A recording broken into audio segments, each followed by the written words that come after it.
There's a strange kind of exhaustion that comes from being surrounded by people. It's not the same as being tired from work or lacking sleep. It's a deeper kind of tired, the kind that seeps into your mind after hours of noise, chatter, and faces that keep moving, but never really connect with you. Some people feel this more than others. They walk into a crowded room, and their heartbeat changes. They start to notice everything, the overlapping voices, the flickering lights, the perfume in the air, the subtle tension of too many energies colliding. It's not fear. It's not arrogance. It's overload. They aren't judging anyone. They just feel everything. The sound, the light, the presence of people. All of it hits them at once like waves crashing against the shore. And while most people find comfort in noise, these individuals find peace only in silence. If you're one of them, the person who loves solitude, who prefers quiet cafes over loud parties, who feels more alive when alone, this video is about you. Because the truth is, your mind works differently. The overstimulated mind. Human brain is wired to process information constantly, but not all brains filter it the same way. People who dislike crowds often have what psychologists call high sensory sensitivity. Their nervous systems are finely tuned. They pick up every small detail that others ignore. In a crowd, that means constant data, the sound of laughter, footsteps, conversations, car horns, lights. It's all competing for attention at once. Most people's brains filter out 90% of this noise. But for sensitive minds, those filters are weaker, so everything gets in. That's why they feel drained so quickly. It's not that they dislike people, it's that their brain simply can't handle so many inputs at once. Imagine your mind as a computer. Most people are running 1 or 2 tabs at a time, but people who hate crowded places? Their brain opens 20 tabs instantly, and they never stop loading. So they leave the party early. They avoid the concert. They say, "I'm just not into crowds," when what they really mean is, "My mind doesn't stop running in crowds, and it's exhausting." But it's not just sensory. There's an emotional layer to this too. Crowds blur individual energy. And for people who are emotionally intuitive, that's unsettling.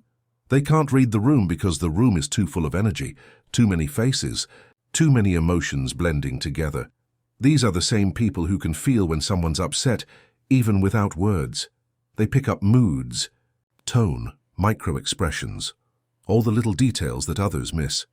So in a crowded place, it's like feeling everyone's energy at once.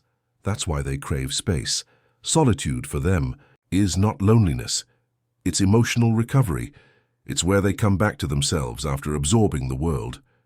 Misunderstood by others. Sadly, people who hate crowds are often misunderstood. Society celebrates extroversion, the loud, social, energetic personality. People who prefer silence are sometimes labeled as awkward, shy, or antisocial. But the truth is, they're often the most emotionally intelligent people in the room. They observe before they speak. They listen more than they talk. They connect deeply rather than widely. They may not say much, but when they do, it usually matters. They're not afraid of people. They're just allergic to superficiality. They'd rather have one genuine connection than 100 small talks. The science behind it, psychologists often associate this trait with the concept of introversion, or highly sensitive personality, HSP. Introverts don't get energy from people. They spend energy when socializing. So a crowded environment with its non-stop stimulation becomes a slow drain on their emotional battery. On the other hand, extroverts charge their batteries in those same environments. That's why extroverts leave parties feeling alive, while introverts leave needing silence. But here's the beauty. Neither is better. It's just two different ways of existing. The people who hate crowded places often possess powerful inner worlds, creativity, empathy, deep thinking, because when they're alone, their mind isn't empty. It's alive with reflection. The inner world inside their solitude, they process everything they've seen, heard and felt. They reflect, they create, they heal. They may seem quiet on the outside, but their inner dialogue never stops. They're the artists, the thinkers, the writers, the ones who notice what others overlook. And maybe that's why they avoid crowds, because when the world becomes too loud, they can't hear their own thoughts anymore. Some people need the crowd to feel alive. Others need the quiet to truly live. Sometimes, the reason a person avoids crowded places isn't just about sensitivity. It's about safety. Not physical safety, but emotional safety. Somewhere in their past, they learned that being around too many people means being unseen. Ironically, the more people there are, the less they feel they exist. In a crowd, they become invisible. Their voice gets lost. Their identity fades, and they start to shrink inward, quietly, without anyone noticing. That's the paradox. People who hate crowds aren't running away from others. They're running toward themselves. They're searching for peace in a world that won't stop talking. The memory of noise. For some, crowded places trigger something deeper, a buried emotion, a familiar anxiety. Maybe they once felt small in a group where everyone else was louder, funnier, more confident. Maybe they were judged in public, embarrassed, ignored, or misunderstood. So now, even as adults, their body remembers, not consciously, but physically. When they walk into a crowded mall, their chest tightens. When they hear too many overlapping conversations, their brain starts scanning for exits. It's not dramatic, it's instinctive. Their nervous system associates crowd with danger, even when there isn't any. This is called body memory. It's when your body reacts to a situation based on old pain, not current reality. That's why people who hate crowded places often say things like, "I don't know why, but I just can't stand it," because it's not in their mind or it's in their nervous system. The need for control. There's another reason some people feel uneasy in crowds. They don't like situations they can't control. A crowd is unpredictable. Anyone can bump into you. Speak loudly, change the mood, the noise, the movement. It's chaos. And for people who find comfort in structure, that chaos feels like losing control. It's not about being rigid. It's about stability. Their peace depends on predictability. They thrive in calm environments where energy flows slowly and conversations have meaning. In crowds, that order disappears, and with it, their sense of grounding. These are often people who have gone through uncertain times, unstable homes, volatile relationships, or environments where they never felt safe. So now, when they can't control their surroundings, their brain reverts to survival mode. It's not a flaw, it's conditioning. They learn to survive chaos by avoiding it. Energy. Sensitivity, but there's also something more subtle, something almost spiritual about it. People who hate crowded places are often energetically sensitive. Every human being gives off energy through tone, body language, emotion. In a crowded room, that energy multiplies. Joy, anger, sadness, insecurity, all blending together. For a sensitive soul, that mixture becomes overwhelming.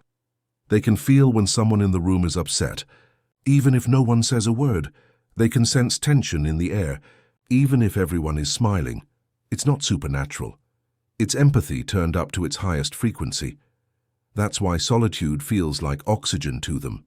In silence, they can finally separate their own feelings from the feelings of others. They can breathe their own emotions again. How society sees them. The world doesn't always understand these people. We live in a culture that glorifies noise, networking, crowds being out there. Quietness is often mistaken for weakness, and solitude for loneliness. But those who prefer peace aren't broken. They're balanced differently. They find meaning in stillness, wisdom in silence, and clarity in distance. They don't need the crowd to validate their worth. They carry their own presence wherever they go. In fact, when they speak, people listen because their words come from depth, not noise. They're not antisocial. They're selectively social. They choose connection carefully because they value emotional energy. They know one meaningful conversation can feed the soul more than 1,000 empty ones. What they truly need. If you love someone like this, someone who avoids crowds, who disappears at parties, who seems distant at gatherings, understand this: they're not rejecting you, they're protecting themselves. Give them time, space, and quiet understanding. They'll come closer, not when you push, but when you respect their rhythm. For them, love is not loud, it's gentle. It's unspoken. It's being next to someone in silence and still feeling seen. And for those who are this person, you don't need to apologize for who you are. Your peace is sacred. Your solitude is strength, not isolation. Don't let anyone convince you that you must be loud to be alive, because sometimes the quietest souls hold the loudest wisdom. They don't hate people, they just love peace more. There's something almost invisible that happens inside the mind of someone who hates crowds, a storm that others can't see. When they walk into a place filled with people, a concert, a busy market, a loud cafe, their brain doesn't just see everything, it feels everything all at once. Every sound, every motion, every scent competes for their attention. A voice calling from one side, music thumping from another, footsteps, laughter, chatter.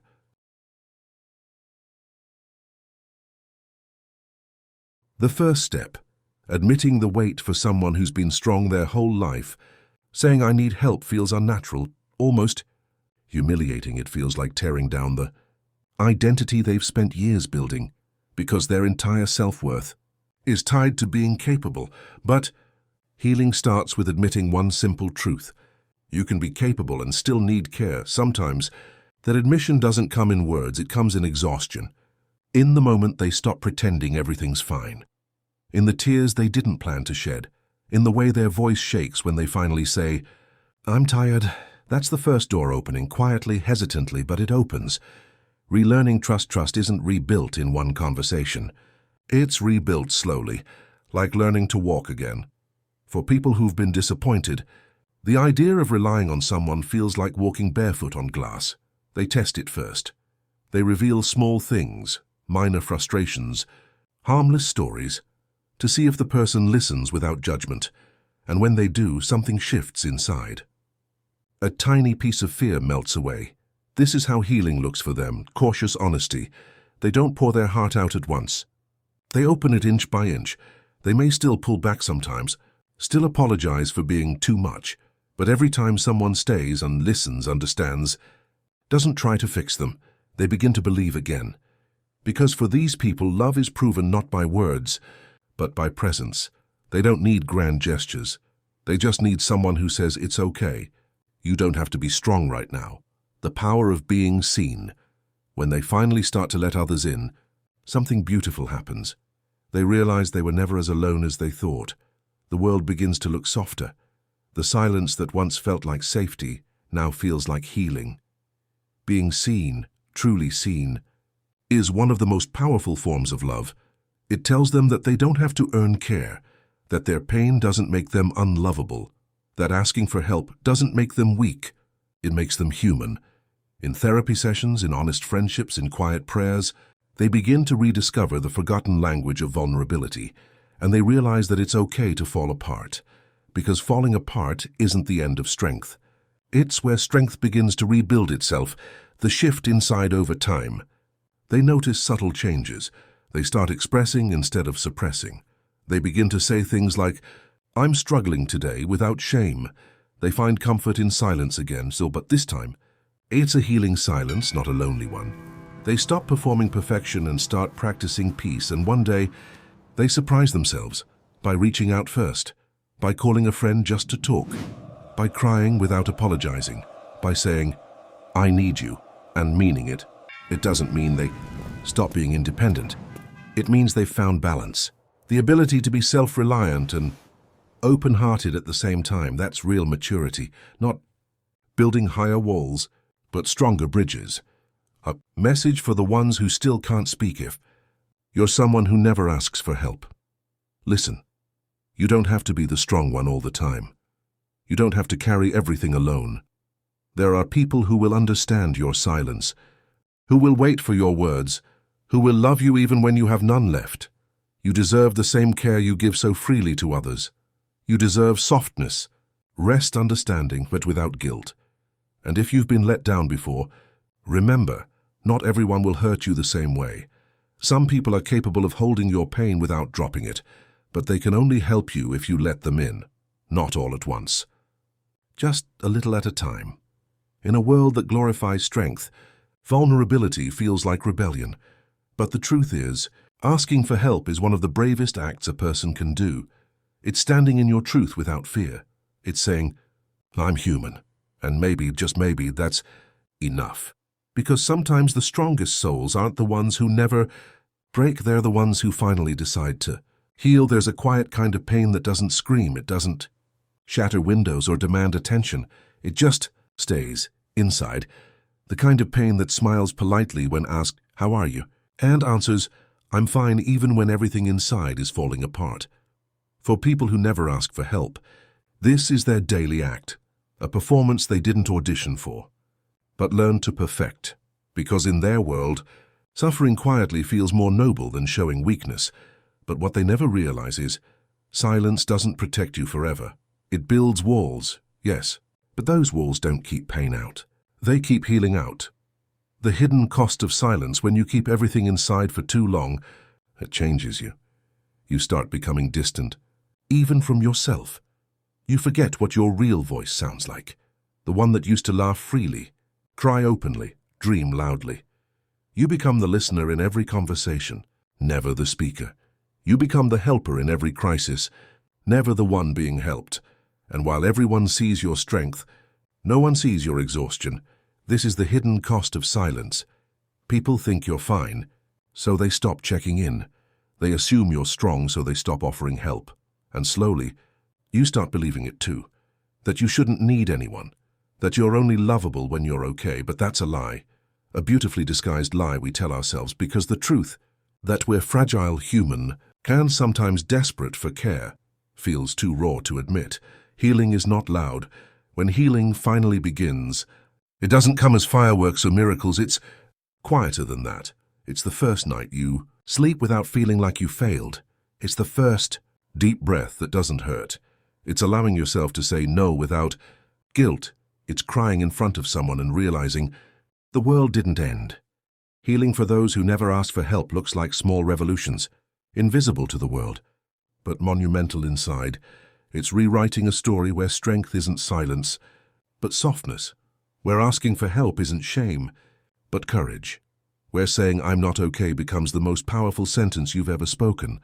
The people who understand without words.